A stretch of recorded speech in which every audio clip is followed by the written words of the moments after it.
Robert from the 817, where are you calling from and what is your question for Tyler? Tyler, calling from Dallas-Fort Worth, and my name is Robert Nahosa, and I started a website not long ago called winbusiness.com. It's like a question and answer community site for business entrepreneurs and small business users. Cool. And so my question is, like, in a build versus buy scenario for startups like me,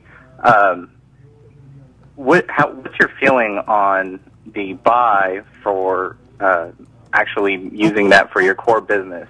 Like, how do you deal with the varying cost factors on both sides of the equation? Like, so like on the one side, we've got like the positives. It's a brand new hosting service, similar to the CrowdFusion product from TechCrunch 50.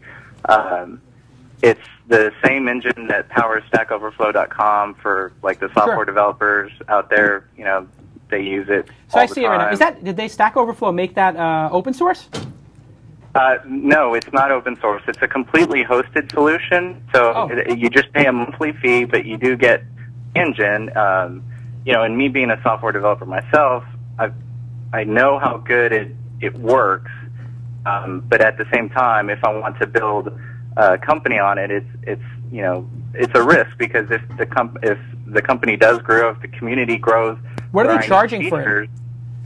Well, to start out, for 1 million page views, it's only $129 a month. I mean, it's super cheap. And then once you get up to 10 million, it's $1,000 a month. And then hosting is $2,500, or for hosting on your own rack. But, so pretty cheap. It's still not. Yeah. So the question is, I guess the question is, you got to add features and whatever. So I think this depends on two things. One, how much resources you have, and how big do you want to build the business. If you have a lot of resources and you think this is going to be a huge business, you can spend the, $200,000 it will take to build a Q&A service like this. It might take you 6 months or a year to build out this software, which is probably correct. I would guess it's going to cost. Maybe on the cheap you could make a simple one in 2 months for $50,000 in programming time, but this is not super easy to do. I know, because we have Mahalo Answers, which is very similar, and Yahoo Answers, etc. So I think that's really what you have to contend with. If this was, you raised $4 million from venture capitalists and you're going to build a whole Q&A service for people, well, then you're going to want to do it with your own software. But if you're doing this as a hobby and you're going to see if you can turn it into a business, maybe it's okay to start with this, because you'll get started quicker. Yeah, exactly. I mean, it is really short lead time into getting it online and everything. And, it's just about building the community. That's really the product, is the community and the valuable content that they provide. So,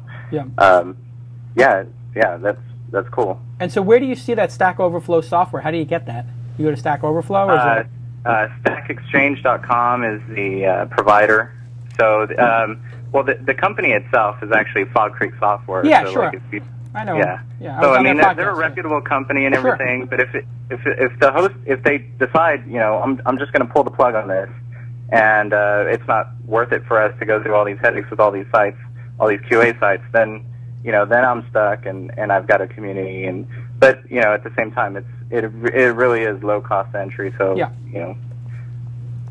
I would only be losing my community. As long as you back up your data and you back up your community information and you have the ability to export it, I don't think they're going anywhere. It's pretty reputable. So I would start here, get it to scale, and then think about doing your own if you need more control. Okay. Yeah, it's a good question. Thanks. When you can outsource stuff, you should. Earlier in your career and you have less resources, you should outsource. When you start to have more resources, you can do more stuff in-house. So, for example, Weblogs Inc., I insisted that we have a content platform. I got Brian Alvey to be my partner in the business specifically because I knew he had built 3 or 4 content management systems before that, and that was the match made in heaven. I was the brains on the editorial and the sales side and the corporate side. He was the brains on the tech side and the publishing side in terms of publishing software. And so when we got bought by AOL, they actually bought both companies, one a year after the other. So they bought Weblogs Inc., and then they bought Blogsmith, our software. And now he's doing CrowdFusion, which is like his 10th, which is really good. But it was critical. That's how we beat Gawker and we beat all these other sites, was because we had tools. And then Nick Denton always says, if I could change anything, I would have built my software from the ground up from the beginning, because he built on top of, I think, not WordPress, the other one, Movable Type, and he hated it, and he had all kinds of problems, and sites going down, and we always had an advantage because we were building our own software. So it really depends on the amount of resources you have, and if you're earlier in your career, sure, use somebody else's, and then as you get more resources, build your own. And actually, Mahalo is a good example of that. We built Mahalo 1.0 on MediaWiki. Mahalo 2.0 we built on our own. Mahalo 2.0, now I look back on it, we shouldn't have started on MediaWiki. Well, we should have got off MediaWiki probably 6 months earlier. MediaWiki got us up to 4 million uniques a month. Mahalo 2 took us from 4 million to 12 million uniques a month. And Mahalo 3.0 will take us even further. So never too soon to start building your own platform. And when you get bought and you have an exit, owning the platform adds a lot of value to the company. Right. So, okay. But then again, for some other things, I'm not saying you should build a database product. You should use MySQL, Cassandra, Hadoop for those kind of components, or Apache. You shouldn't build a web server. Sure. You catch my drift. Yeah, absolutely. All right, man. Gotcha. Be cool. All right, thanks. Thanks.